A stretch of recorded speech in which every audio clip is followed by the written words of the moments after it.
광고를 시작하겠습니다. 예배를 준비하고 섬겨주신 모든 성도님들께 감사를 드립니다. 오늘 예배 후에 미디어팀 세미나가 있습니다. 다음 주 예배 후에 오이코스 기도 모임이 있습니다. 유럽직할 연합수련회가 8월 11일부터 14일까지 3박 4일간의 일정으로 진행됩니다. 은혜 가득한 시간 되도록 기도해 주시고 참석하실 분들은 담임 목사님에게 문의해 주시기 바랍니다. 교우 소식입니다. 취업, 어학과 입시, 새로운 시작을 준비하는 교우들이 하나님이 주시는 지혜와 능력으로 함께 하시고 좋은 결과들을 얻도록 기도해 주세요. 아픈 성도들과 그 가족들이 몸과 영혼이 강건하도록 기도해 주세요. 성도님들의 직장과 사업장 위에 하나님의 은혜와 축복, 주님의 선하신 인도하심이 늘 함께 하시도록 기도해 주세요. 이상으로 2025년 8월 3일 성령 강림절후 8번째 주일 예배 광고를 마치겠습니다.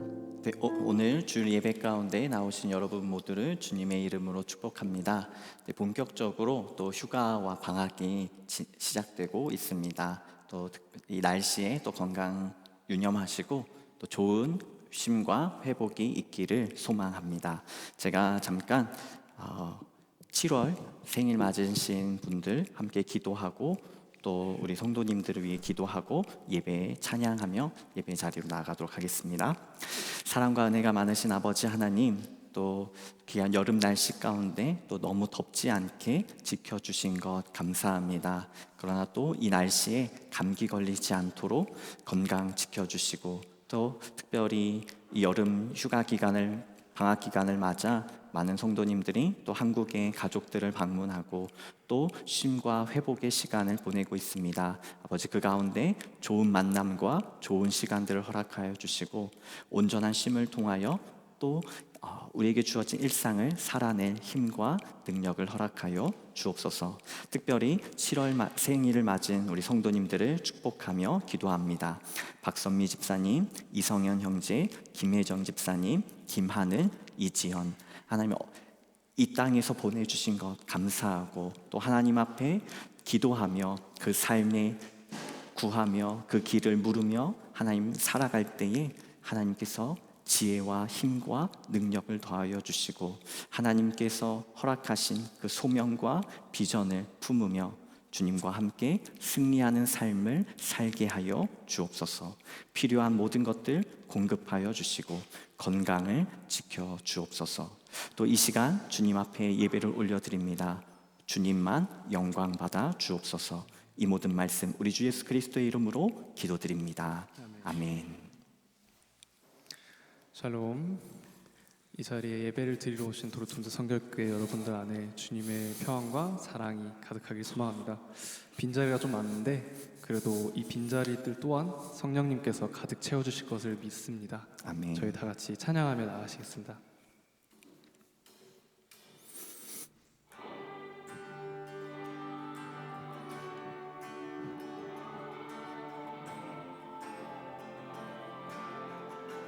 다 같이 박수 치시면서 찬양하시겠습니다.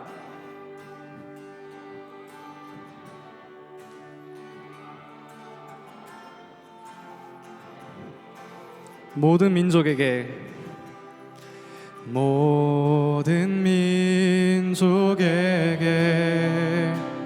주 성령 부어주소서. 하나님의 백성 주의 말씀 주시고 꿈과 환상 주사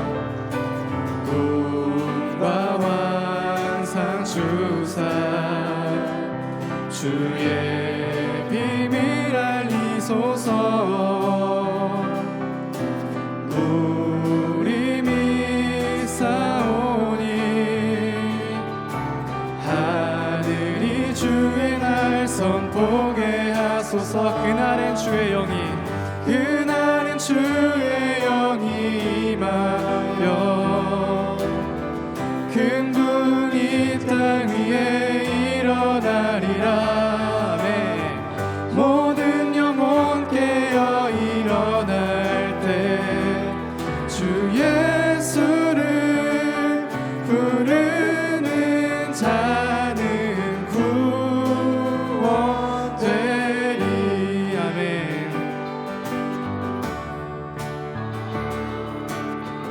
처음부터 다시 찬양하시겠습니다.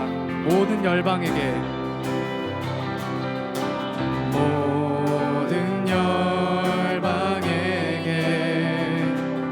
주 성령 부어주소서. 영광 중에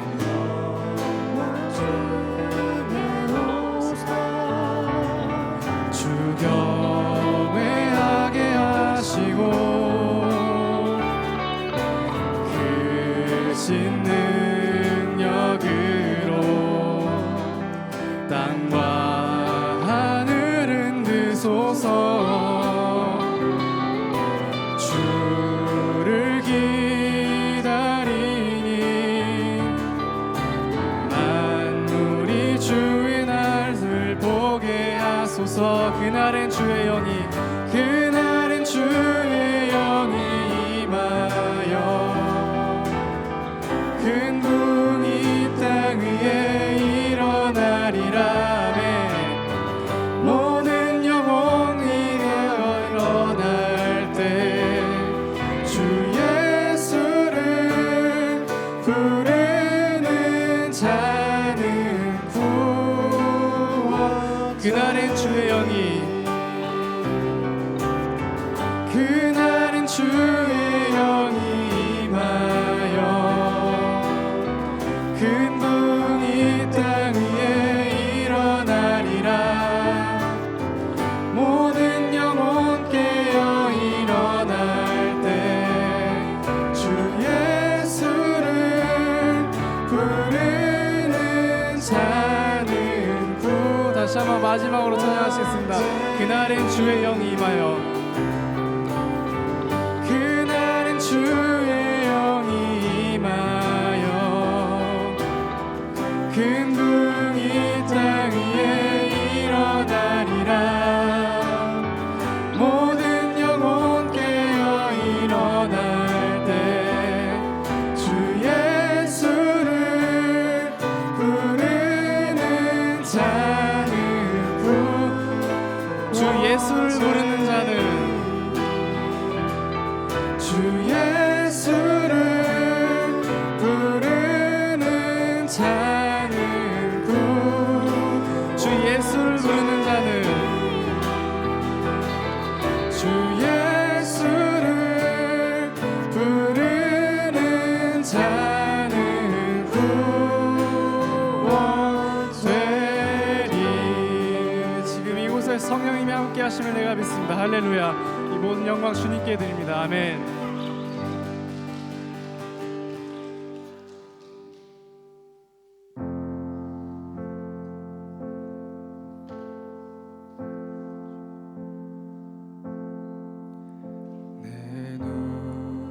주의 영광을 보내 우리 가운데 계신 주님, 그 빛난 영광 온 하늘 덮고 그 찬송 온 땅 가득해. 내 눈 주님의 영광, 내 눈 주의 영광을 보내 찬송 가운데 서신 주님, 주님의 얼굴을 온 세상 향하네. 권능의 발을 드셨네. 주의 영광, 주의 영광 이곳에 가득해. 우린 선의 주님과 함께 찬양하며 우리는 전진하리. 모든 열방 주 볼 때까지.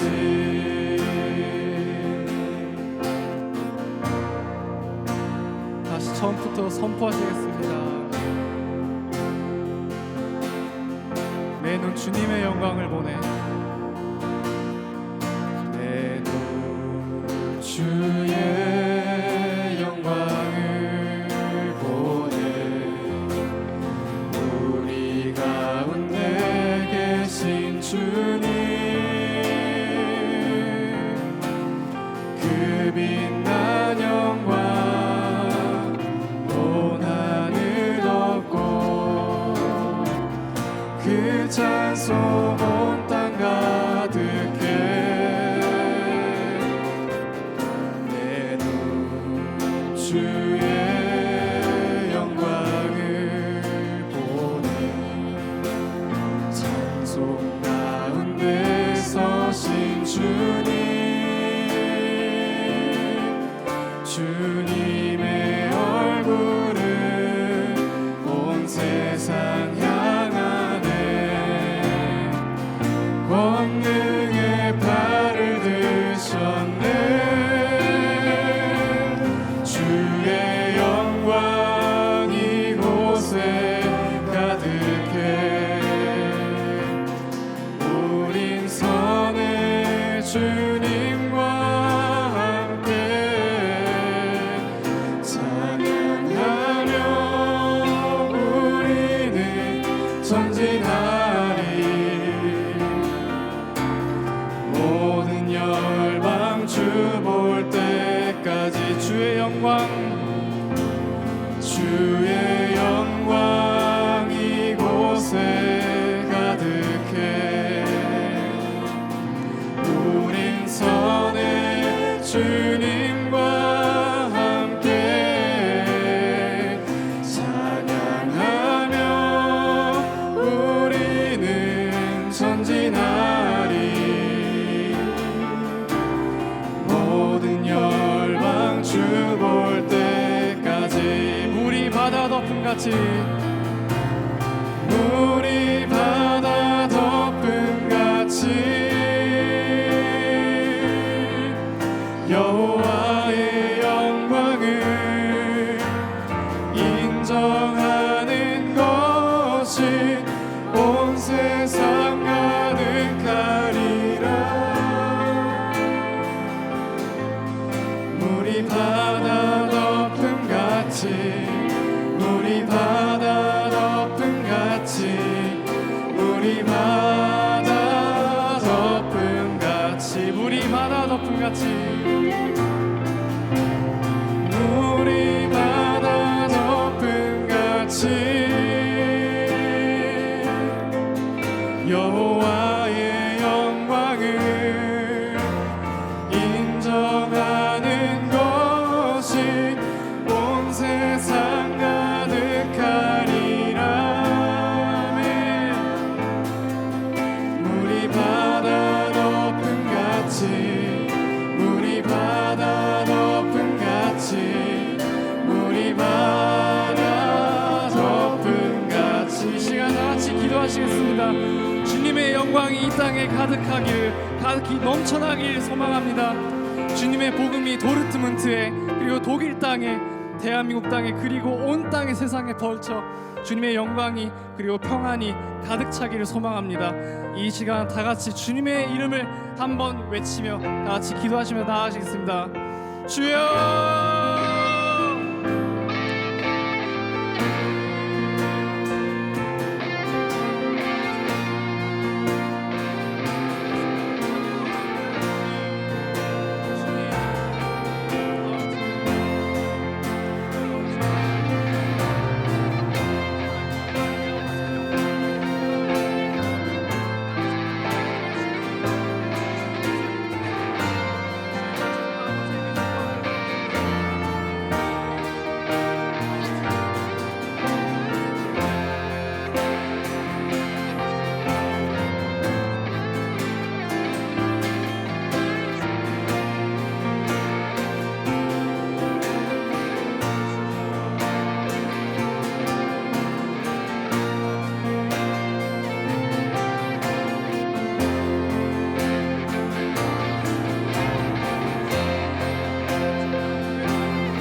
세상 모든 민족이 구원을 얻기까지 쉬지 않으시는 하나님, 주의 심장 가지고 우리 이제 일어나 주 따르게 하소서. 세상 모든 육체가 주의 영광 보도록 우릴 부르시는 하나님, 우리가 주님의 손과 발이 되어 주님의 복음을 전하길 원합니다. 세상을 치유하며 주 섬기게 하소서. 물이 바다 덮음같이 여호와의 영광이 인정하는 것이 온 세상 가득하리라. 물이 바다 덮음같이, 물이 바다 덮음같이. 다시 한번 고백하시겠습니다. 물이 바다 덮음같이. 주님, 물이 바다 덮음같이 여호와의 영광을 인정하는 것이 온 세상 가득하리라. 물이 바다 덮음같이, 물이 바다 덮음같이, 물이 바다 덮음같이. 아멘. 다 같이 일어나셔서 인내 찬양하시겠습니다.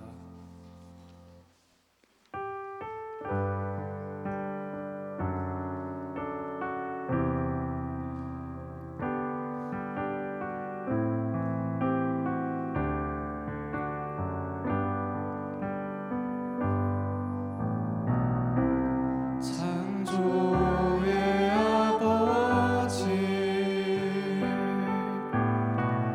그 섭리 보이사 택하신 세대 일으키어 이 땅을 고치소서.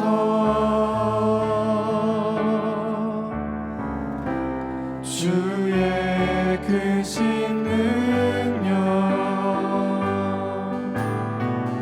만물이 사모하니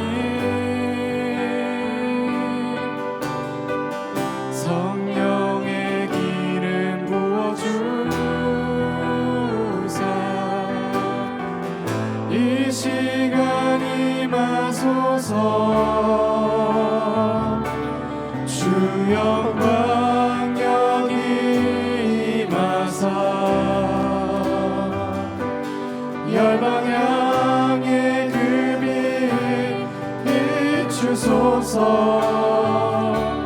주의 얼굴 구할 때 주의 향기 머무소서.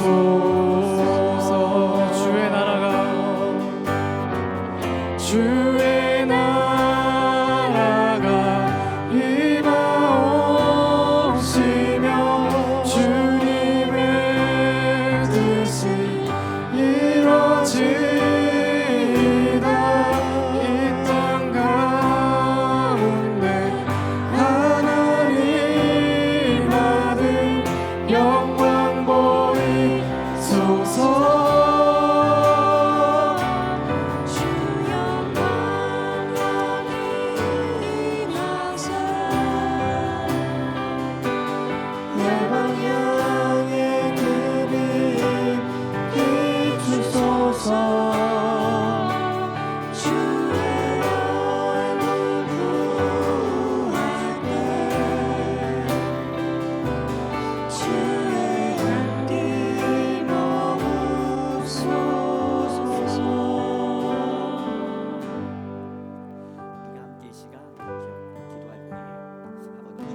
주 간도 우리의 부족함과 연약함을 주님께 고백하며 주님 보잘것없는 사람이 주님 앞에 나왔습니다. 주여 긍휼을 베풀어 주옵소서. 이 시간 우리의 모든 죄와 약함을 고백하며 참회의 기도의 자리로 나아가도록 하겠습니다. 사랑과 은혜가 많으신 아버지 하나님, 이 부족한 자리를 찬양 받으시며 나의 부족함과 나의 연약함과 또 나의 범죄함을 주님께 고백합니다. 주님, 나의 마음과 나의 말과 나의 행동을 살피사 주님 앞에 부끄럽고 거룩하지 못한 내 모습들을 긍휼히 여겨 주옵소서. 예수 그리스도의 그 십자가의 피로 보혈로 닦으사 깨끗게 하여 주옵소서. 주님 완전히 깨끗게 하여 주셔서 예수 그리스도의 이름을 힘입어 아버지 하나님 앞에 나아가 담력을 얻게 하여 주시고 주님 주의 보혈로 깨끗게 하사 정결케 하사 이 부족한 종이 하나님의 이름을 부를 수 있게 하여 주시고 하나님을 찬양할 수 있도록 인도하여 주옵소서. 그래서 내 마음에 있는 하나님을 향한 그 사랑과 경배와 그 찬양을 온전히 올려드리기를 소망합니다. 우리 마음을 다하여 힘을 다하여 주님을 예배하며 주님을 찬양할 때에 주님 모든 영광과 존귀를 받아 주옵소서. 우리의 예배를 받아 주옵소서. 주님을 향한 우리의 그 정성을 우리의 마음을 흠양하여 주옵소서. 주님만 예배를 받으시기를 원합니다. 주님만 예배 받으시기 합당하신 분이십니다. 이 시간 우리의 예배 가운데 함께하여 주옵소서. 여호와여, 위대하심과 권능과 영광과 승리와 위엄이 다 주께 속하였사오니 천지에 있는 것이 다 주의 것이로소이다. 여호와여, 주권도 주께 속하였사오니 주는 높으사 만물의 머리이심이니이다. 우리 하나님이여, 이제 우리가 주께 감사하며 주의 영화로운 이름을 찬양하나이다. 아멘. 아버지 하나님, 우리는 하나님께 받은 은혜가 참 많습니다. 여기까지 인도하신 은혜를 감사합니다. 특별히 올 한 해의 절반이 이미 지나갔습니다. 하나님 앞에 기도하며 간구했던 기도 제목을 이루어 주신 것 감사합니다. 그러나 우리는 여전히 그것에 만족하지 못하고 또 새로운 기도 제목과 새로운 불만과 새로운 걱정과 새로운 염려를 앞두고 있습니다. 아버지, 그 가운데 여전히 하나님께서 일하실 것을 기대하는 우리들 되게 하여 주시고 하나님께서 가장 선한 것으로 가장 좋은 것으로 채워주실 것을 믿음으로 살아가는 우리들 되게 하여 주옵소서. 하나님께서는 예수 그리스도를 이 땅에 보내어 모든 죄와 죽음과 사망의 권세를 이기셨습니다. 그 하나님이 나의 하나님이시며 우리의 하나님이심을 기억하며 오늘도 우리의 모든 약함과 범죄함을 고백했습니다. 예수 그리스도의 그 보혈로 깨끗게 하여 주시고 우리로 하나님을 예배하며 하나님을 찬양하며 하나님께 영광 올려드릴 수 있는 하나님의 백성답게 살아갈 수 있도록 인도하여 주옵소서. 우리의 예배 가운데 주님만 영광 받으시기를 원하며 예수 그리스도의 이름으로 기도드립니다. 아멘. 하늘에 계신 우리 아버지, 아버지의 이름을 거룩하게 하시며 아버지의 나라가 오게 하시며 아버지의 뜻이 하늘에서와 같이 땅에서도 이루어지게 하소서. 오늘 우리에게 일용할 양식을 주시고 우리가 우리에게 잘못한 사람을 용서하여 준 것 같이 우리 죄를 용서하여 주시고 우리를 시험에 빠지지 않게 하시고 나라와 권능과 영광이 영원히 아버지의 것입니다. 아멘. 네, 죄송합니다. 네, 다 같이 사도신경으로 우리의 신앙을 고백하겠습니다. 나는 전능하신 아버지 하나님, 천지의 창조주를 믿습니다. 나는 그의 유일하신 아들 우리 주 예수 그리스도를 믿습니다. 그는 성령으로 잉태되어 동정녀 마리아에게서 나시고 본디어 빌라도에게 고난을 받아 십자가에 못 박혀 죽으시고 장사된 지 사흘 만에 죽은 자 가운데서 다시 살아나셨으며 하늘에 오르시어 전능하신 아버지 하나님 우편에 앉아 계시다가 거기로부터 살아있는 자와 죽은 자를 심판하러 오십니다. 나는 성령을 믿으며 거룩한 공교회와 성도의 교제와 죄를 용서받는 것과 몸의 부활과 영생을 믿습니다. 아멘.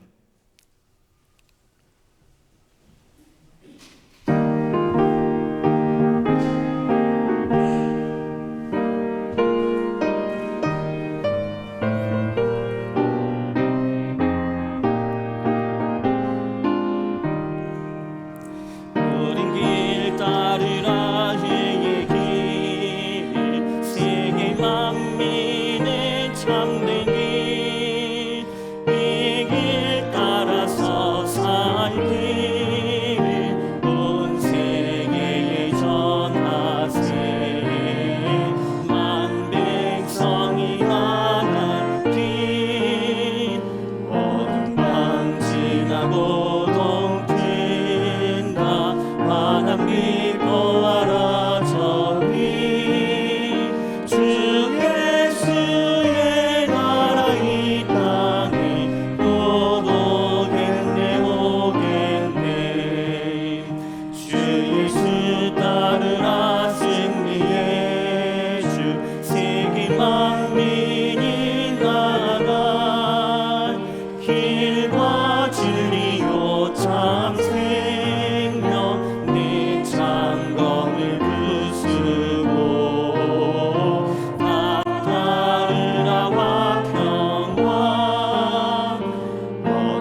온 세상을 창조하시고 지금도 다스리시는 주님께 찬양과 경배를 올려드립니다.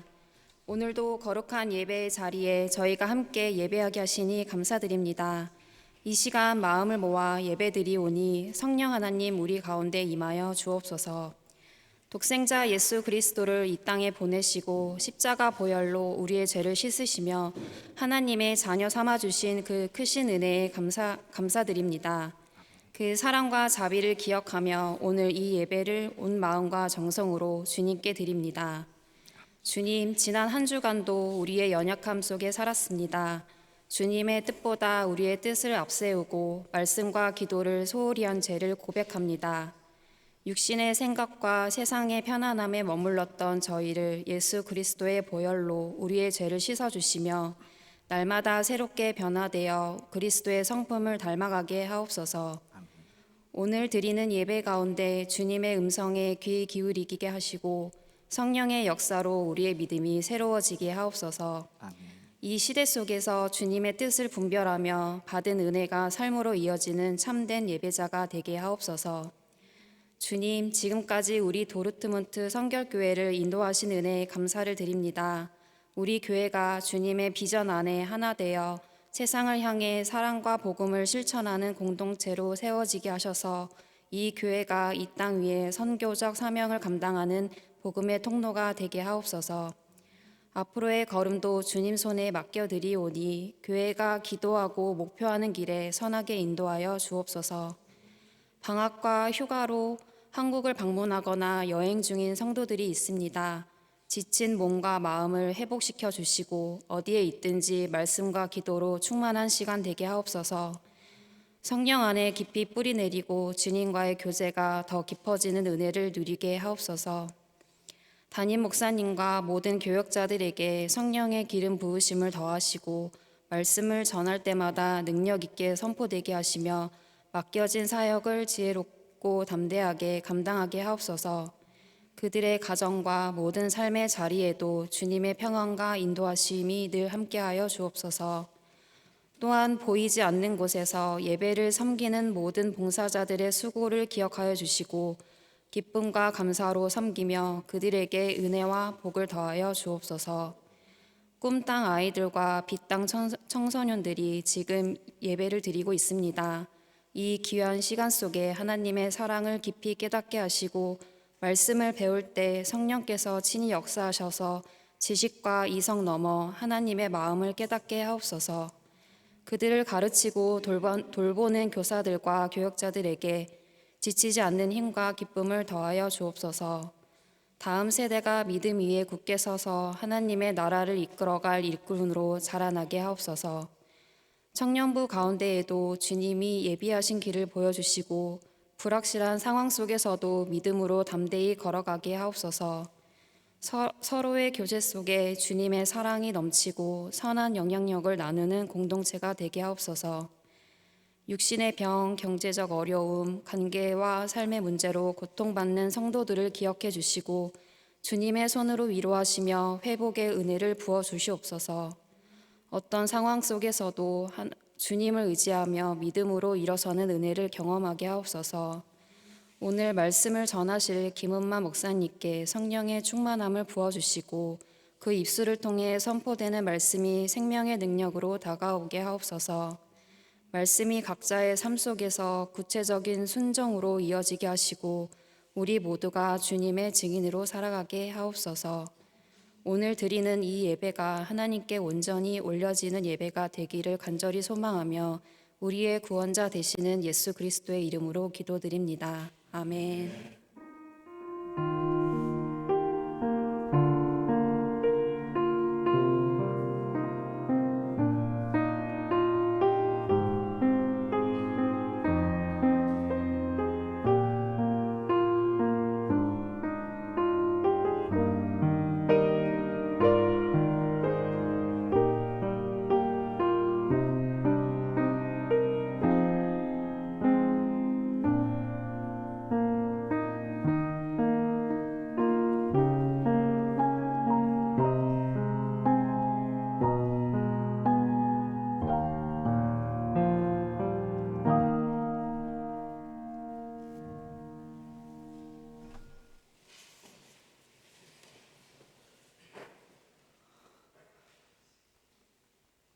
오늘 주님이 저희에게 주신 말씀입니다. 오직 성령이 너희에게 임하시면 너희가 권능을 받고 예루살렘과 온유 대사와 사마리아와 땅 끝까지 이르러 내 증인이 되리라 하시니라. 아멘. 아멘.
사랑하시느니 그로 말미암아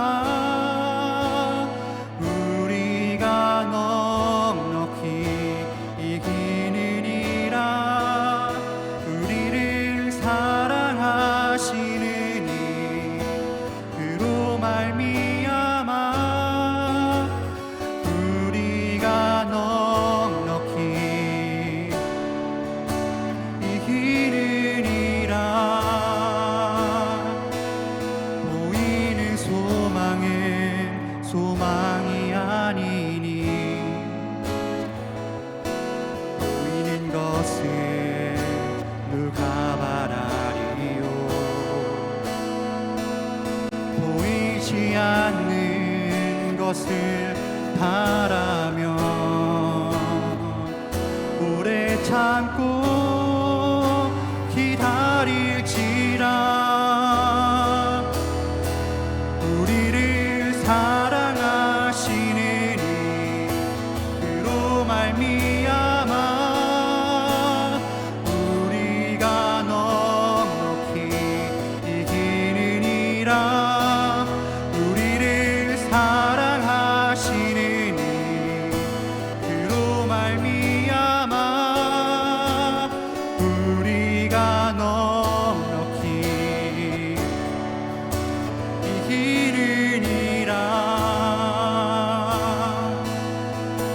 사망이나 생명이나 권세자들이나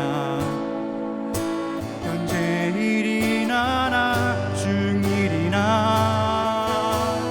높음이나 깊음이나 그 어느 것도 그리스도 예수 하나님의 사랑에서 끊을 수 없도다.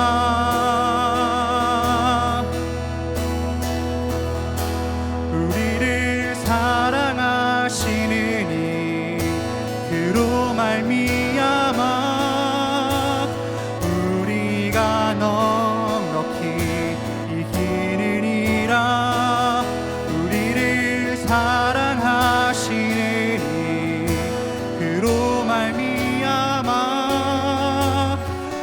우리가 넉넉히 이기느니라.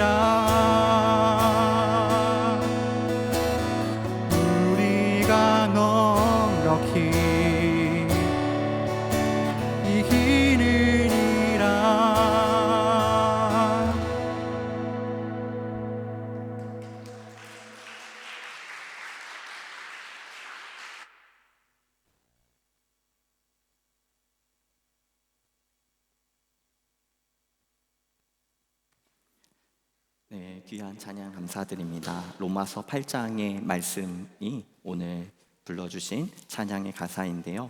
여러분들 삶 가운데서도 보이지 않는 그 소망을 하나님 앞에 간구하며 또 바라고 또 그 바람 가운데 넉넉히 이기시는 하나님의 은혜와 축복이 우리 특송하신 집사님 삶과 가정에 또 듣는 우리 모두에게, 우리 공동체에게 있기를 소망합니다. 아멘. 네, 귀한 찬양 감사드립니다.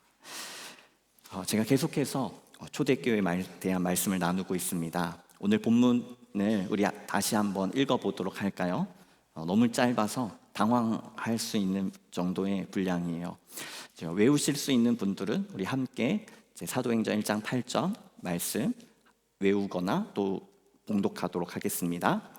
오직 성령이 너희에게 임하시면 너희가 권능을 받고 예루살렘과 온 유대와 사마리아와 땅끝까지 이르러 내 증인이 되리라 하시니라. 아멘.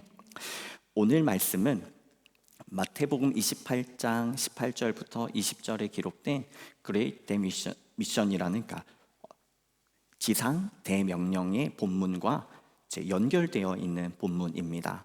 그 본문은 마태라는 사람이 기록을 했고요. 오늘 본문은 누가라는 사람이 누가복음에 이어서 기록한 본문이지요. 계속해서 제가 초대교회에 대한 말씀을 나누고 있는데 그 중심에는 순종과 저항이라는 큰 주제 안에 있습니다.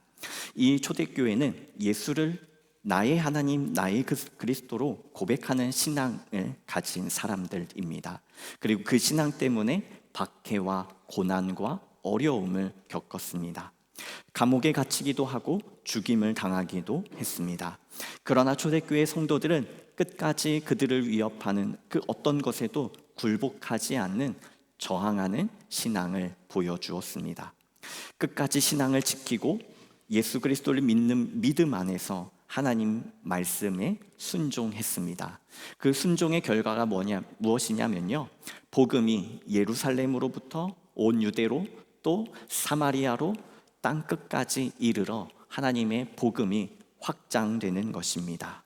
그것이 초대교회가 받은 소명이었습니다. 그런데 초대교회가 처음부터 그 소명을 감당했을까요? 그 감당한 역사가 바로 이 사도행전에 잘 기록되어 있죠. 그리고 그것을 우리는 이제 복음을 전하는 일이라고 해서 전도라고 말을 하기도 하고요. 또 오늘 제목에 나타나 있는 대로 선교라고 말을 할 수 있습니다.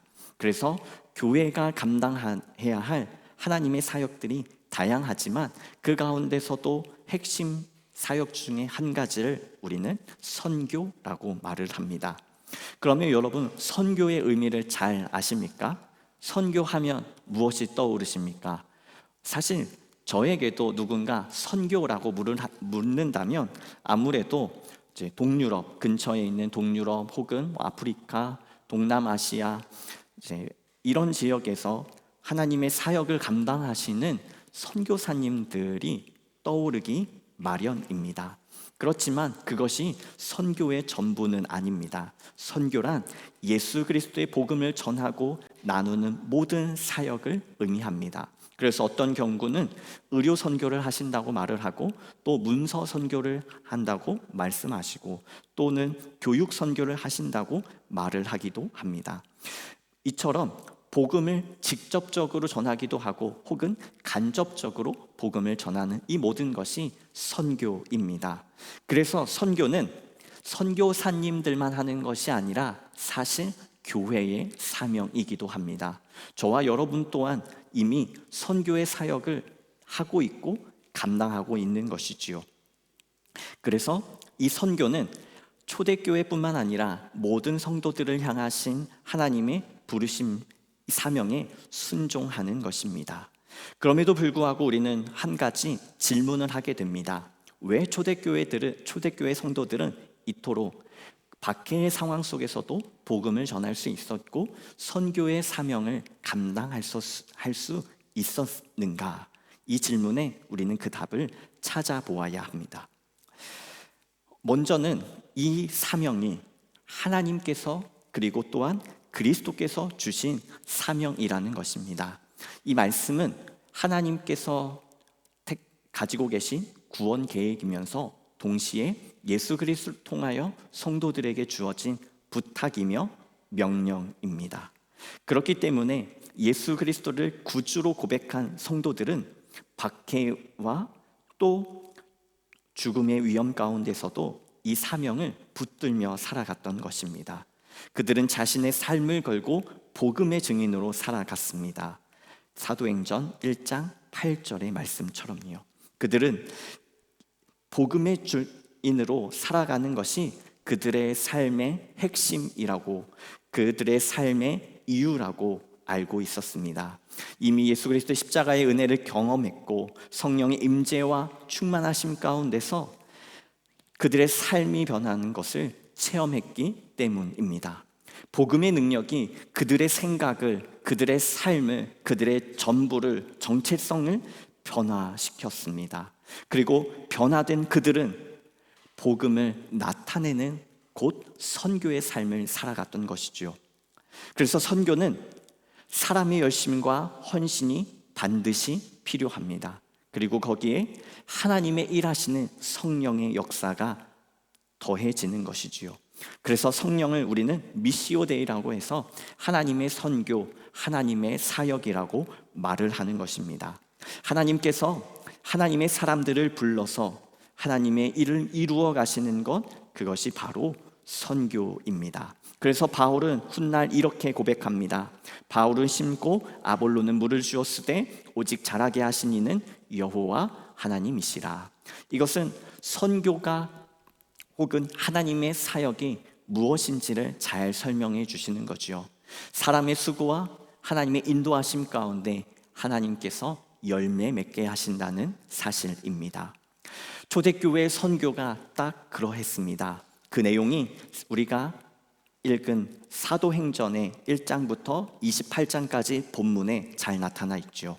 사도행전 1장부터 7장까지는 교회 박해라는 시련의 모습을 보여주기도 하지만 선교적인 관점에서 하나님의 선교를 준비하는 기간이었다라고 요약할 수 있습니다. 그리고 8장부터 마지막까지는 사도들과 이 사도 바울의 본격적인 하나님의 선교 사역이 자세히 기록되어 있습니다. 사실 교회를 향한 박해가 본격적으로 시작되기 전에는요, 예루살렘 지역에 사는 유대인들을 중심으로 이 교회 성도들이 모였습니다. 그래서 우리가 예루살렘 교회라고 말을 할 때에는 모두가 다 유대인 공동체, 유대인들이었습니다. 이 유대인 공동체가 예수 그리스도를 나의 주로 고백함으로 모인 사람들이 바로 예루살렘 교회였지요.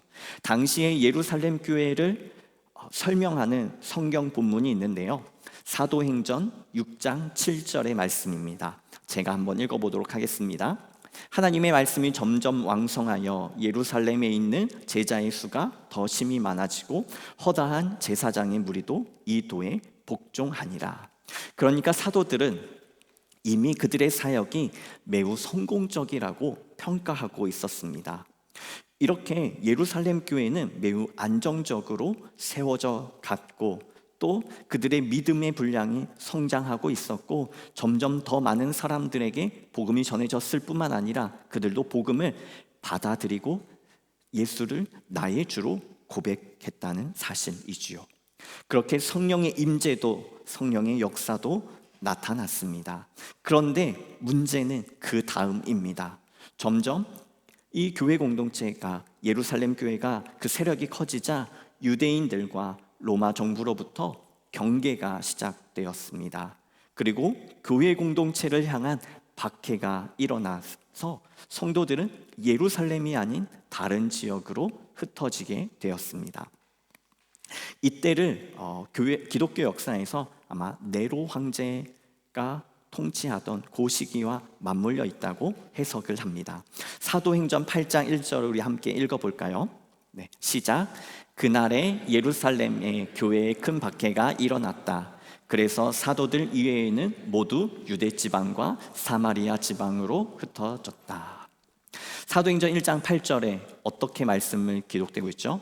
예루살렘과 온 유대와 사마리아 그리고 땅 끝까지 그런데 지금 8장 1절의 본문을 보면 예루살렘에서 복음이 유대 지방과 사마리아 지방으로 확장되고 있음을 알 수 있습니다.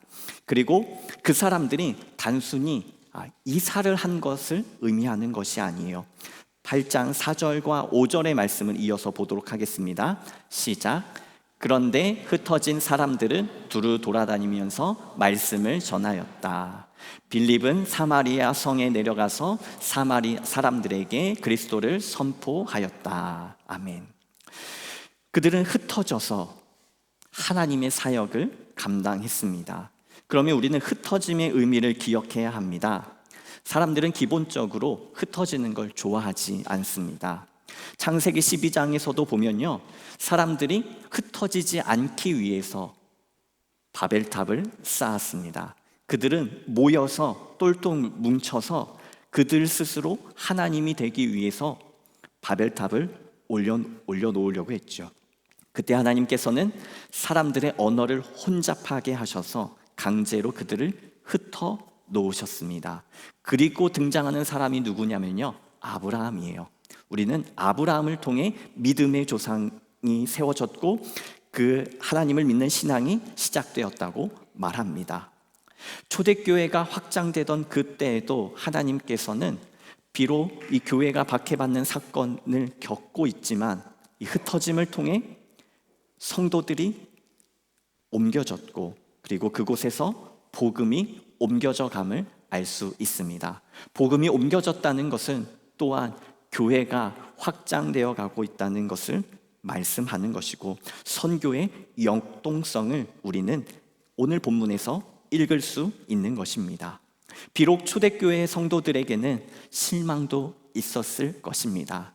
그러나 적어도 신앙의 동력, 복음의 능력은 잃어버리지 않았습니다. 오히려 흩어짐을 통해 그 신앙의 능력이 나타났으니까요. 그것을 통해 그들은 복음을 내가 아는 사람, 또 내 옆에 있는 사람, 내가 신뢰할 수 있는 사람들에게 전하기 시작했습니다.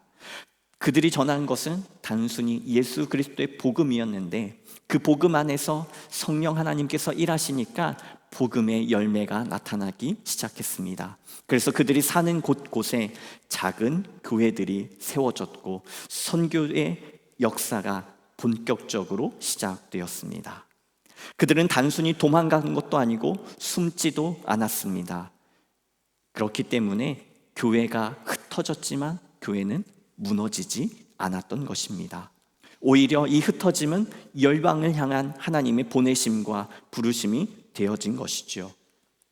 하나님의 구원은 유대인 중심이 아닌 성령의 사역을 통해 하나님의 마음을 통해 더 많은 사람들에게 생명을 얻게 하려는 것이었습니다.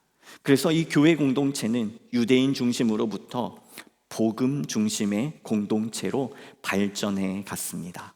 바울의 전도 여행도 제자들의 전도 여행도 그들이 가는 곳에 복음을 듣는 사람들이 성령의 임재를 경험하며 변화된 것을 기록하고 있습니다. 오늘 본문을 다시 한번 기억해 볼까요? 오직 성령이 너희에게 임하시면 너희가 권능을 받고 예루살렘과 온 유대와 사마리아와 땅끝까지 이르러 내 증인이 되리라 하시니라. 그러나 여기에서 너무나도 자연스럽게 편하게 복음이 전해진다고 기록하지는 않습니다. 이 핍박 가운데 흩어짐 가운데 하나님의 역사가 이루어지는 것이죠. 비록 핍박이 한 인간의 한계를 경험하게 하지만 그러나 그 동시에 복음은 그 한계를 넘어갔고 경계를 넘어선 것입니다.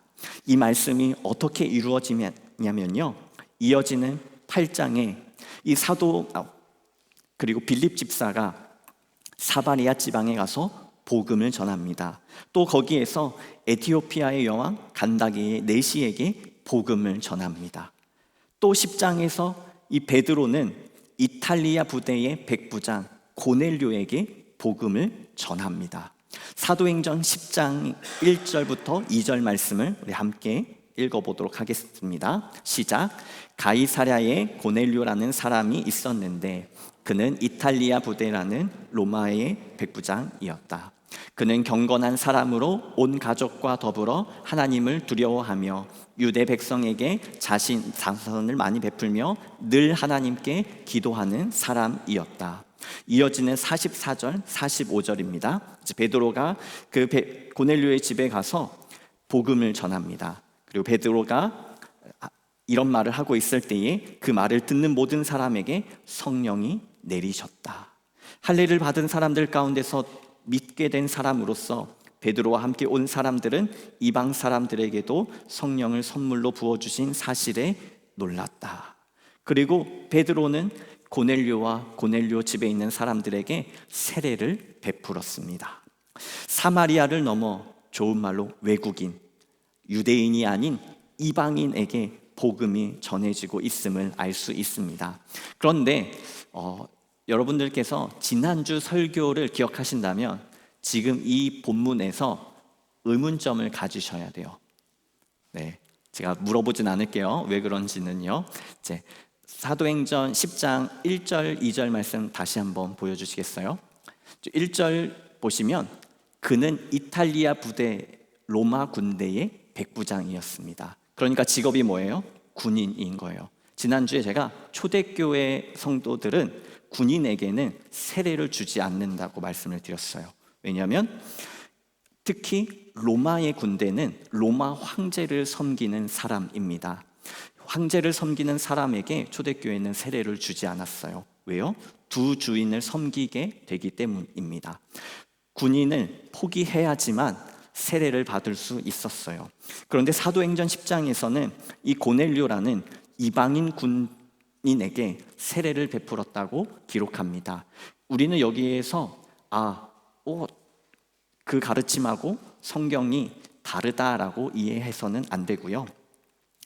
베드로 사도가 성령의 인도하심 가운데 순종했다는 사실을 기억해야 합니다. 베드로도 초대교회가 군인에게 세례를 주지 않는 걸 알고 있었습니다. 아니, 이방인에게 세례를 주지 않고 이방인에게 복음을 전하지 않는 것이 사실 베드로의 원칙이었어요. 그런데 사도행전 10장에 기록된 베드로의 환상 가운데에서는 하나님께서 핏덩어리가 줄줄 흐르는 이 고기를 베드로에게 먹으라고 말씀합니다. 그때 베드로는 이렇게 말을 합니다. 하나님, 율법에 고기를 핏째 먹을 수 없습니다. 반드시 끓는 물에 익혀서 먹어야 합니다. 그때 하나님께서 베드로에게 주신 말씀이 있습니다. 내가 거룩하다 하는 것, 내가 정결하다 하는 것을 어떻게, 왜 네가 사람이 정결하지 않다고 말을 하느냐. 그리고 이 음성을 듣고 베드로가 깨어났지요. 그리고 베드로는 고넬료라는 이방인 집에 가서 복음을 전하게 됩니다. 그리고 그곳에서 베드로가 함께 고넬료의 집에 간 공동체는 이방인에게도 동일하게 복음을 허락하시고 성령을 허락하셨다는 사실에 깜짝 놀랍니다. 우리는 초대교회 성도들이, 그리고 초대교회 제자들이 사실 얼마나 편협한 시각으로 사역을 하고 있었는지를 보게 됩니다. 그들은 하나님께서 주신 그 사명, 예루살렘과 온 유대와 사마리아와 땅끝까지라는 이 말씀의 의미를 처음에는 몰랐습니다. 그들에게 소명은 유대인을 구원하는 것이었고 유대인에게 예수가 메시아라는 소식을 알려주는 것이었습니다. 그런데 그들이 복음을 전할수록, 하나님께서 맡겨주신 사명을 감당할수록 그들의 시선이 유대인이 아니라, 하나님의 시선이 유대인이 아닌 온 열방에 있다는 것을 깨닫게 되는 것이지요. 그래서 베드로는 성령의 인도하심을 따라 고넬료에게, 심지어 이탈리아 로마 군인에게 세례를 베풀었던 것입니다. 사실 이 내용이 초대교회 안에서 매우 언쟁을 해야 할 정도로 심각한 주제이기도 했습니다. 그때 베드로 사도는 이렇게 이야기합니다. 사도행전 15장에 나온 이 예루살렘의 회의의 내용인데요. 형제 여러분, 여러분들이 아시는 대로 하나님께서 일찍이 여러분 가운데서 나를 택하셔서 이방 사람들도 내가 전하는 복음의 말씀을 듣고 믿게 하셨습니다. 그리고 사람의 마음속을 아시는 하나님께서 우리에게 주신 것과 같이 그들에게도 성령을 주셔서 그들을 인정해 주셨습니다. 사도 바울이 고백하는 것은 단 한 가지입니다. 하나님께서 여기까지 인도하셨고 하나님께서 선교의 사역을 이끌어 가십니다. 그래서 하나님께서는 우리 유대인뿐만 아니라 이방인에게 모든 열방을 향하여 동일하게 복음을 허락하시고 성령을 부어주셨음을 고백하고 있습니다. 이렇게 성령의 임재를 통한, 성령의 충만을 통한 선교의 열매는 초대교회 공동체 안에게는 기쁨의 충격이 아니라 놀라움의 충격이었습니다. 어떻게 이방인들도 하나님의 구원을 받을 수 있는가? 그러나 이 선교를 그들 스스로가 막을 수는 없었습니다. 왜냐하면 그들이 복음을 전하지만 그 가운데 하나님이 역사하셔서 이방인들도 복음을 깨닫고 예수를 나의 구주로 고백하며 죄사함을 얻고 성령을 받았기 때문입니다. 이렇게 초대교회는 매우 선교적이었습니다. 선교적이라는 표현 중에 하나는 성령의 임재에 붙들리며 순종하는 사역이었다는 것을 우리가 알 수 있고요. 무엇보다 그리스도 중심적이었다는 사실입니다. 교회를 오래 다니는 것뿐만 아니라 특별히 유대인에게도 그들이 가진 전통이 있습니다. 오히려 신앙을 오래 가지면 가질수록 보이지 않는 경계와 또 울타리를 치기 마련입니다. 말씀도 중요하지만 전통을 중요하게 여기기도 합니다. 초대교회가 그러했지요. 그러나 하나님의 일하심이 나타날 때 순종할 수 있는가가 바로 신앙의 성숙함을 드러냅니다. 많은 사도들이 베드로가 이방의 선교를 반대하기를 바랬습니다. 그러나 하나님께서 베드로 사도를 통하여 일하신 것을 경험한 베드로는 그것을 거부할 그 어떤 힘도 권위도 가지지 않았습니다. 오히려 그를 택하셔서 용납해 주신 그리스도의 은혜 앞에 그 은혜가 자신뿐만 아니라 더 많은 사람들에게도 동일하게 주어졌다는 것을 고백할 따름입니다.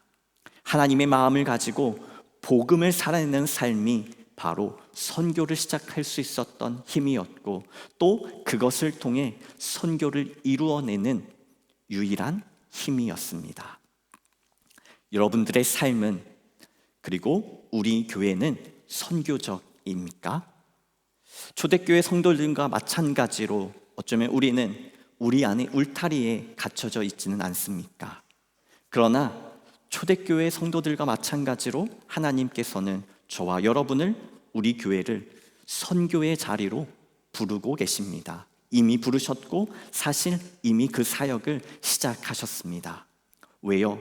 선교는 예수 그리스도의 복음을, 나의 삶을 통하여 예수 그리스도의 복음을 드러내는 것이고 전하는 것이기 때문입니다. 하나님의 사랑과 은혜를 나누는 삶이 바로 선교이기 때문입니다. 내가 그리스도와 함께 십자가에 못 박혔나니 그런즉 이제는 내가 사는 것이 아니요 오직 내 안에 그리스도께서 사시는 것이라. 이제 내가 육체 가운데 사는 것은 나를 사랑하사 나를 위하여 자기 자신을 버리신 하나님의 아들을 믿는 믿음 안에서 사는 것이라. 아멘. 이 믿음은 바로 성령을 통해 고백할 수 있는 믿음입니다. 그런데 오늘 본문에 어떻게 기록되어 있습니까? 성령이 너희에게 임하시면 너희가 권능을 받고 내 증인이 되리라. 선교는 저 멀리에 있는 선교사님만 하시는 것이 아닙니다.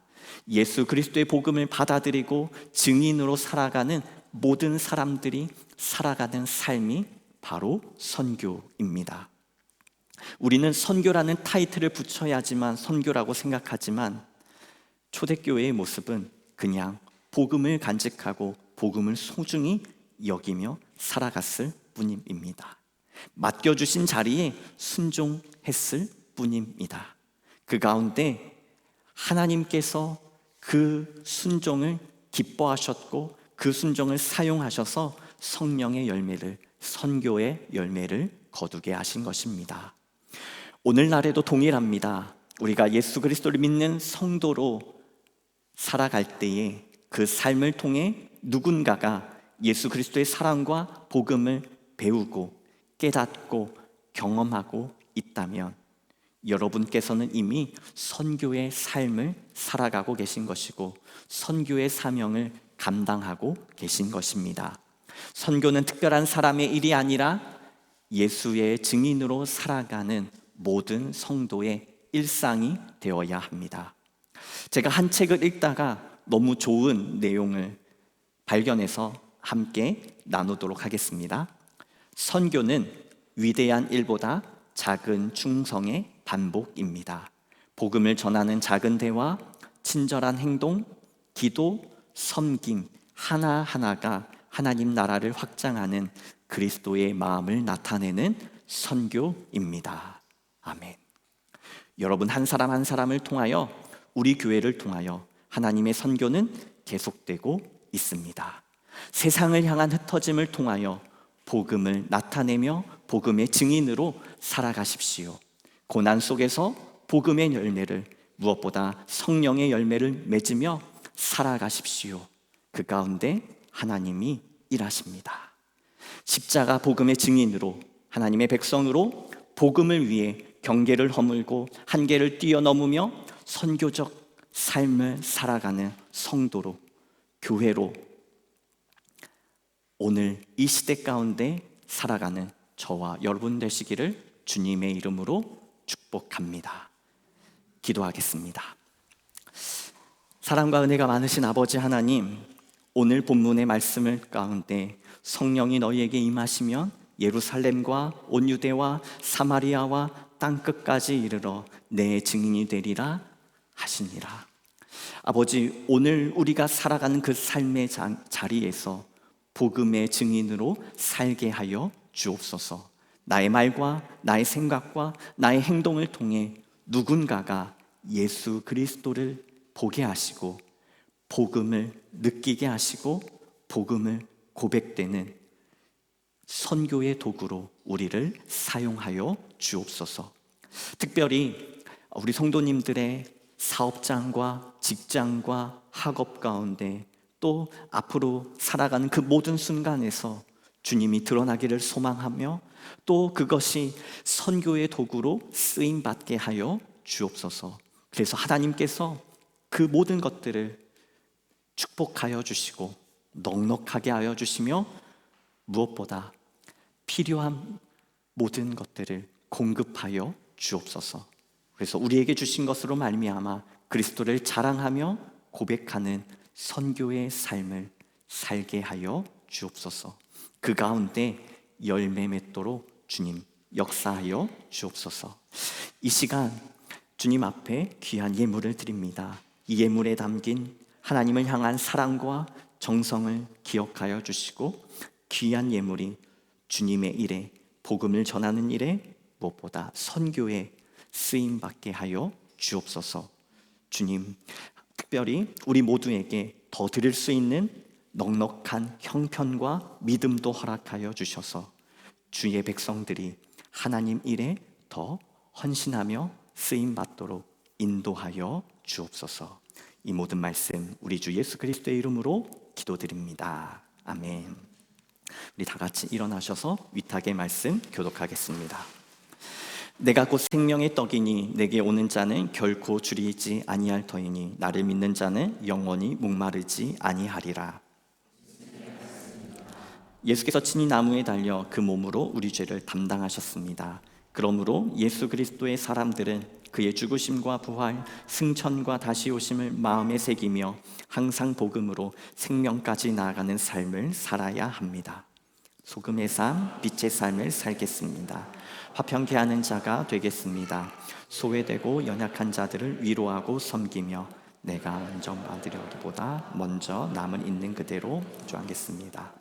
감히 아픔이 있어도 기쁨으로 순종하겠습니다. 주님께서 함께 하십니다. 주님의 뜻대로 붙드시며 복음으로 제자로 살고 생명을 살리기까지 주님의 뜻대로 인도하소서. 아멘.